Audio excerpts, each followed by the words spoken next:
Boys, I want to read a Larry McWhorter poem called He Rode for the Brand. His wall wasn't lined with old double days of him riding broncs at Cheyenne. Instead, you'd find spurs and chaps and old bits he'd used through a 60-year span. He'd swapped his old saddle some years ago for a comfortable rocking chair. Now he whiles away the hours all alone, no more for the cow brute to care. The JAs, the sixes, the mats, and the forks. In his youth, he had rode for 'em all.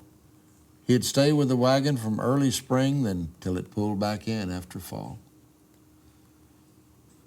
Many old mavericks had stretched his grass rope. Bad horses he had raked with his hooks.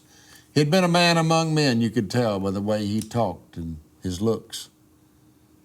I used to see him when school let out to pick his old brain for some knowledge, and he'd tell me of things he had learned through the years that they don't teach me in college, like stuffing cottonwood leaves in your hat to keep your head cool in the sun, and how to strain water from an old dirt tank, which cow was most likely to run. The other boys call him an old windbag. His tail's just an old man's prattle.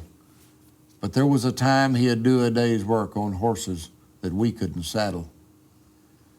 His kind of cowboy, my friends never knew. He brought no cheers from the grandstand. He never rode for the big crowds, it's true, but by doggies, he rode for the brand. As my old daddy would say, we got this one saucered and blowed. Thanks for riding along with us. We hope we taught you something about the cowboy you didn't know, or maybe brought back an old memory. Before we go, I'd like to leave you with a little something to think about till next week. We have too many people trying to eat at the government table, but nobody wants to do the dishes. I like that. Dennis' son said that. We'd like to invite you folks to listen to Cowboy Corner on your local radio station. Be sure to join us right here in the bunkhouse at the same time next week. On behalf of myself, Red Steagall, all the boys in the bunkhouse, Bill and Cliff out at the wagon, we tip our resistals to you. Adios, my friends.